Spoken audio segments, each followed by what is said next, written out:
I'm used to my mountain and commuter bicycles having a reach adjustment screw on the brake lever.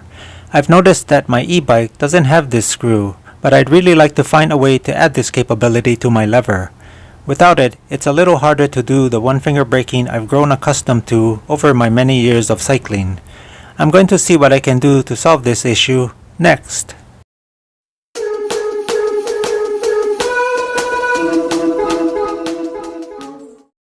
A problem I have with adjusting the reach of the brake lever is the sensor built into the lever.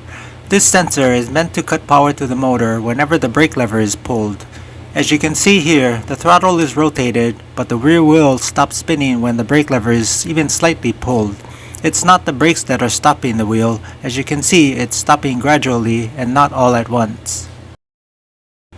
I'm not sure of the reason for the cutoff sensor, but in my own experience, I can see this as a safety measure for people not accustomed to using twist throttles.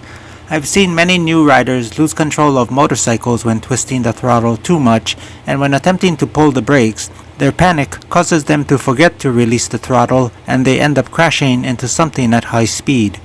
Riding experience over time seems to resolve this, so my suggestion if you're new to twist throttles is to start very slow. Removing the sensor is easy. Turn the bicycle upside down and balance it on the handlebar and seat. Unscrew the cover on the bottom side of the brake lever by removing the two small screws visible on the flat side of the cover. Once the two screws are removed, the cover comes right off. The compartment for the sensor will be visible and the cable and sensor can be easily removed. The button at the end of the sensor is what the brake lever contacts with to engage the motor. If nothing is pressing on the button, such as when the brake lever is pulled, that's when the circuit to the motor is cut. These are all the electrical wires used by the Jetson Bolt Pro. It passes through the frame and exits just above and into the battery compartment. There's a total of 6 black wires, within which are lots of colored smaller gauge wires. Of the 6 wires you just saw, I want to identify the 2 that are the other ends of these 2 brake sensors.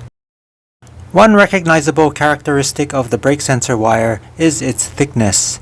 These 4 wires are comparable in thickness to the wire at the brake lever end. Guessing that the 2 brake sensor wires should look the same at the end opposite the sensor, I'm guessing the 2 black and yellow wires in the middle are the most likely candidates. I'm cutting away from the main video for a minute to explain the rest of this video. While demonstrating how to adjust the reach of the brake lever, I'm going to also demonstrate 2 brake sensor options. One option is meant to eliminate sensor functionality, while the other option is to get it to work with the adjusted brake lever. For myself, I'm used to using a twist throttle and don't really want something to shut the motor off when I brake. For riders who feel the same, I'll go through the process of disabling the sensor and adjusting the brake lever reach. On the other hand, for riders who'd like to adjust the reach of the brake lever and still have the brake sensor cut power to the motor, I'll demonstrate the modification needed. Now, back to the main video. I've powered up the Jetson, the sensors have been remounted back into the brake levers, and the battery compartment wires are exposed, but are still connected as they should be. At this point, I want to demonstrate that the throttle is working. When applied, the rear wheel spins up as expected. To start testing how these sensors work, I'm going to disconnect both of them from the brake lever.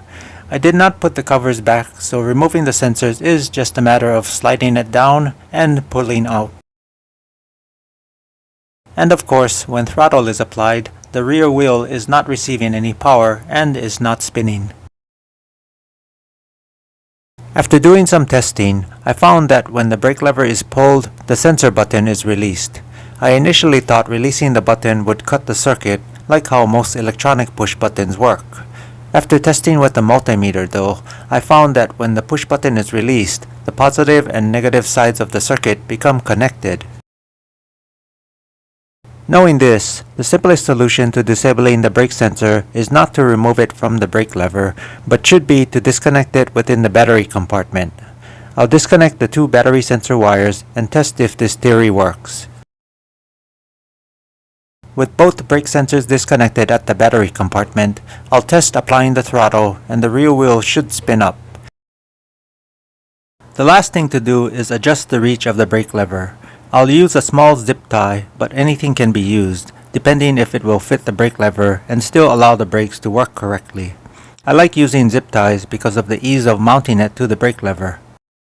For testing the brake levers and new sensor setup, I'll hold the throttle in place and apply the brakes. Now when the lever is pulled, the sensor no longer cuts out power to the motor. For this modification, you can either leave the sensor cable in place for future use or remove it. For myself, I'll probably remove it. Now if you'd rather keep the sensor working and still adjust the brake lever, this is the video segment for you. In the last segment, the lever reach was adjusted last. For this segment, the lever reach has to be adjusted first, and from there, the amount of modification to the sensor can be customized to fit. I do have my brake lever set up already. In the previous segment for eliminating the sensor, I used a small zip tie on the brake lever. I've since changed it to a larger one to adjust the lever slightly closer to the grips. The reach is perfect now. With the reach being just right, I now need to make a custom spacer to fill the space between the sensor button and the adjusted brake lever position. The toughest problem to solve is how to get the spacer mounted to the sensor button. The button is so small, it's not going to be easy to attach something to it, but I have some ideas.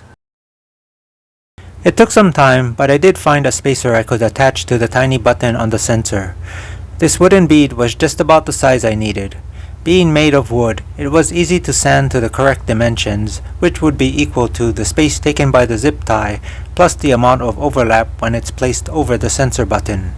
The hole through the bead had to fit the sensor button just right, so I drilled it to a larger but snug size. I'm using goop to glue this spacer in place. I don't know how other glues work, but I've trusted using goop for most of my tough to glue projects. The only time I've had problems with goop sticking to a surface was when the surface was meant to be stain resistant, for instance, something like melamine. Otherwise, I've had great success using it. To be sure it's as strong a bond as possible, I'll let it cure for 24 hours. One last thing I want to do to make sure this sensor button functions correctly is to scrape off the excess glue that has dripped down over the lower part of the button. Goop dries reasonably tough, so if the bottom of the button is covered in too much goop, it could restrict its operation. Now that the glue has dried, I can put the sensors back into the brake levers.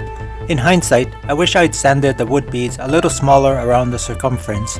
I tested the extension before gluing them in place and they worked fine, but a smaller extension would be less likely to scrape the sides. Once they're in place, you can see the brake lever actuating the sensor. It seems to be working fine, so I'll cover it up and do the other side. I'll test by applying some throttle and using the front brake to activate the sensor. I can't use the rear brake lever because of how much reach I've adjusted on both levers. The sensor does work on the rear, but by the time the sensor kicks in, the brakes are stopping the wheel. As you can see in this test, applying the front brakes and sensor does cut off power to the rear wheel motor as throttle is still being applied.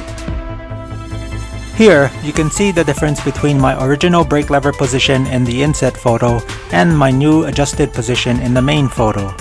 I'm glad I was able to figure out the reach adjustment modification and have it working for both eliminating the brake sensor as well as leaving it in place and working properly. My usual one-finger braking technique that I've grown accustomed to using feels a lot better with the reach adjusted appropriately. Still, I'm going to remove the brake sensor completely because I don't feel I need that capability anymore and I want to eliminate those cables to make it easier to organize the rest. I hope this video can help you with your brake lever sensor modification. Leave your questions and comments in the comment section below. That's all I have for now, and I'll catch you in the next video.